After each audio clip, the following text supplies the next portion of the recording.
BJP ஆர்எஸ்எஸ்னுடைய ஆட்சி வரும், குடியரசுத் தலைவர் ஆட்சி அப்படின்னு சொன்னால், இப்போ இவர்கள் ஆதரவு கொடுக்கறதுனால இவங்க கண்ட்ரோல் பண்ண முடியும் அப்படின்னு அவர் நினச்சிருக்கலாம். அதனால் அப்படி சொல்லியிருக்கலாம். ஆனால் விஜய் கரூர் சம்பவத்திற்கு பிறகே அவர் பாரதிய ஜனதாவை எங்கேயும் விமர்சனம் பண்ணி பேசலை. அது ஜனநாயக படம் முடக்கப்பட்ட போது கூட அவர் பேசலை. அதே சமயத்தில் அவங்க கூட நேரடியாக கூட்டணி வேணாம் அப்படின்றதுலையும் அவர் இருந்திருக்காரு. ஆனால் பாரதிய ஜனதா அவரை சாஃப்டாக தான் பார்க்குது.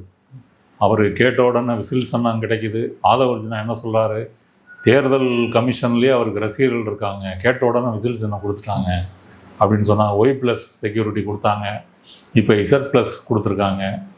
அவங்கள பொறுத்த வரைக்கும் திமுக திராவிட இயக்கத்தை ஒழிப்பதற்கு நாம் விஜய் செஞ்சால் கூட என்ன, அதில் ஒன்றும் பிரச்சனை இல்லை, அதிமுகவினுடைய இடம் காலியாகும், அதை நம்ம நிரப்பிக்கலாம், இப்படி பாரதிய ஜனதா கணக்கு போட்டதுனால அவருக்கு ஆதரவாக இருக்கலாம்.